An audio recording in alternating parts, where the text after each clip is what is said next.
கோகுல்நாத் புன்னகையோடு விவேக்கை ஏறிட்டார். விவேக், கொலையாளி ஒரு கிறிஸ்டியன்னு காட்டுறதுக்காக கொலையுண்ட கமலக்கண்ணன் ரத்தத்தை தொட்டு இந்த சிலுவைக்குரிய போட்டிருக்கலான்னு சொல்ல வரீங்களா? ஆமாம், இதை நாம் எப்படி கன்ஃபார்ம் பண்ணிக்க முடியும்? இது ஒரு அசம்ஷன் தான்.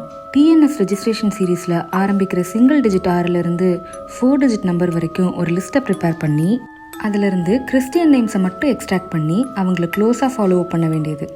இந்த டிஎன்எஸ் தடைய விபத்தை பத்திரிக்கைக்காரங்களுக்கு கொடுக்காம மறைச்சிடணும். Forensic officer Vivek, we got one more clue என்றார். என்ன?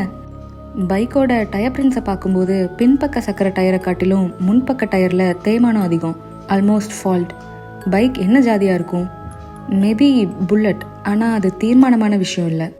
அதே வினாடியில் சூளைமேடு பகுதியின் கடைசியில் இருந்த டெலிஃபோன் பூத்துக்குள் அந்த பைக் ஆசாமி ரிசீவரில் பதற்றமாய் பேசிக் கொண்டிருந்தான். எனக்கு தப்பிக்க வேற வழி தெரியல, சுட்டுட்டேன். முட்டாள், போற போக்க பார்த்தா நீ போலீஸுக்கு எக்ஸ்போஸ் ஆயிடுவ போல இருக்கே. அந்த இன்ஸ்பெக்டரை நான் எதிர்பார்க்கல. என்னை தீவிரமாக விசாரணை பண்ண ஸ்டேஷனுக்கு கூப்பிட்டான். அதனால தான் அவனை சுட வேண்டியதாயிருச்சு. நீ அந்த இன்ஸ்பெக்டரை சுட்டதை யாராவது பார்த்தாங்களா? யாரும் பார்த்துருக்க வாய்ப்பில்லை. எதுக்கும் நீ ஜாக்கிரதையாரு. வீட்டை விட்டு அனாவசியத்துக்கு வெளியே வராத. உன்னையும் உன் பைக்கையும் யாராவது பார்த்துருக்கலாம். அந்த இருட்டில் என்னை யாரும் பார்த்துருக்க முடியாது. பைக்கோட நம்பர் போர்டை பார்த்துருந்தாலும் பயம் இல்லை. அது போகஸ் நம்பர் தானே. இருந்தாலும் நீ எச்சரிக்கையாக இருக்க வேண்டியது ரொம்ப அவசியம். வேணும்னா தலையை முட்டடிச்சுக்கிட்டு 10 நாள் பாண்டிச்சேரி போயிட்டுமா? வேண்டாம், இங்கேயே இரு. எனக்கு இந்த ஜெயமேரி சீக்கிரமாக வேணும். போலீஸ் அமளி கொஞ்சம் ஓயட்டும், நான் ஏற்பாடு பண்ணுறேன். அப்புறம் இன்னொரு விஷயம். என்ன? அந்த கிரைம் பிரான்ச் ஆஃபீஸர் விவேக் சரியான பேர்வழி. இது வரைக்கும் அவன் தொட்ட கேஸ் எல்லாமே ஜெயம். நம்ம விஷயத்தில் அவன் தோக்கணும். நம்ம கருப்பு ரத்த விவகாரம் அவன் மூஞ்சில் கரிய பூசணும். அவன் நம்மளை தொட போகிறதில்ல. சரி, நீ வீட்டுக்கு போயிடு. நாளைக்கு ராத்திரி ஃபோன் பண்ணு. அவன் ரிசீவரை குக்கையில் மாட்டிவிட்டு வெளியே வந்து பைக்கை உதைத்தான். ரூபலா சிரித்தாள். இது நடக்கக்கூடிய காரியமா? ஏன் நடக்காது? கண்ணாடியை பார்த்து ஷேவிங்கில் கவனமாக இருந்த விவேக் கேட்டான். நேரம் காலை 7 மணி. டிஎன்எஸ் 6ல் ஆரம்பிக்கிற நம்பர்ஸ் மொத்தம் எவ்வளோ வரும்னு உங்களுக்கு தெரியுமா? தெரியும். எவ்வளவு சொல்லுங்க பார்க்கலாம். சிங்கிள் டிஜிட்டில் ஒன்று தான்.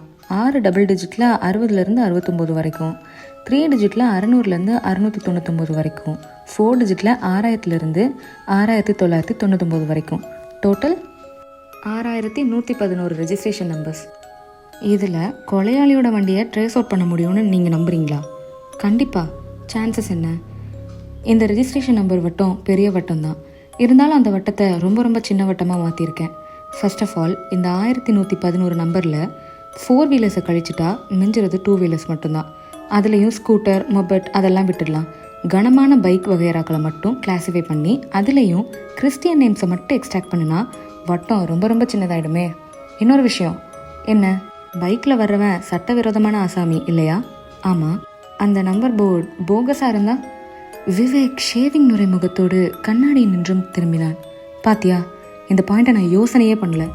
அப்புறம் இன்னொரு பாயிண்ட். என்ன? சம்பவம் நடந்தது டெலிஃபோன் பூத்துக்கு பக்கத்தில் தானே? ஆமாம். கொலையாளி அந்த பூத்தை யூஸ் பண்ண வந்திருக்கலாம். பரவாயில்லையே, இதெல்லாம் நான் யோசிச்சு பார்க்காத பாயிண்ட்ஸ். போன மாதம் பூராவும் பெங்களூரில் இருந்தப்போ வெண்டைக்காயை விழுங்கியிருக்கேன்னு நினைக்கிறேன்.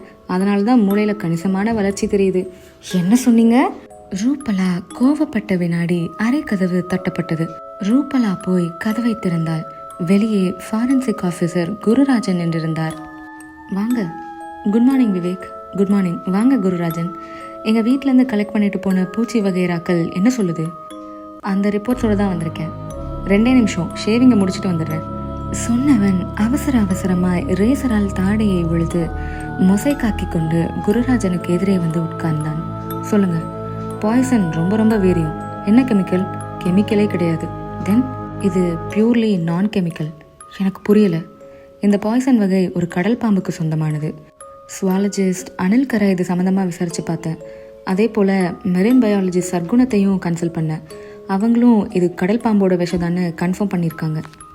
Peculiar information. One more detail சொல்லுங்கள்.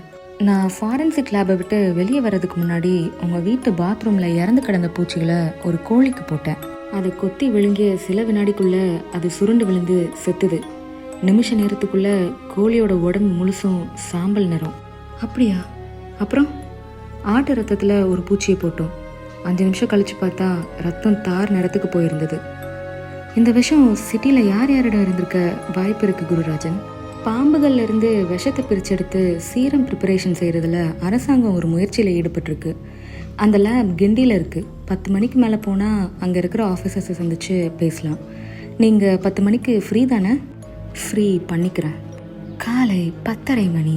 சீரம் ப்ரிப்பரேஷன் சென்டர் என்ற போர்டு தெரிந்த கட்டிடத்துக்குள் நுழைந்து சீஃப் டெக்னீஷியன் அர்ஜுன் ராவை விசாரித்து கொண்டு அவருடைய அறைக்கு போனார்கள் விவேக்கும் குருராஜனும். ஏற்கனவே டெலிஃபோனில் தகவல் சொல்லியிருந்ததால் அர்ஜுன் ராவ் சிக்கனமாய் புன்னகை சிந்தி இருவரிடமும் கை குலுக்கி எதிரே இருந்த நாற்காலிகளை காட்டிவிட்டு விஷயத்திற்கு வந்தார். நிலத்தில் வாழக்கூடிய சர்ப்பங்களை காட்டிலும் கடலில் வாழக்கூடிய சர்ப்பங்களுக்கு தான் கடுமையான விஷம் இருக்கும். நம்ம உடம்புல அதோட பல்லுப்பட்ட நிமிஷமே மரணம் ஜனிக்க வல்ல விஷம் அது. நீங்கள் சொல்கிற இந்த விஷ வகை சீ கோப்ரான்னு நினைக்கிறேன். அதோட விஷம்தான் ரத்தத்தை உடனடியாக கருப்பு நிறத்துக்கு கொண்டு போகும். விவேக் குறுக்கிட்டான். இந்த பாம்பு விஷங்களை டீல் பண்ணுற கம்பெனிஸ் ஏதாவது சிட்டியில் இருக்கா? இல்லை. அப்படின்னா விஷம் யார் கையில் இருக்க வாய்ப்பு இருக்குது? அதை எப்படி சொல்ல முடியும்? இந்த விஷம் வெளிநாட்டிலிருந்து யாராவது கொண்டு வந்திருக்கலாம். மருந்தை தயாரிக்க உபயோகப்படுற இந்த விஷத்தை யாரோ தவறான வழியில் உபயோகப்படுத்தி மனித உயிர்களை அழிச்சிருக்காங்க.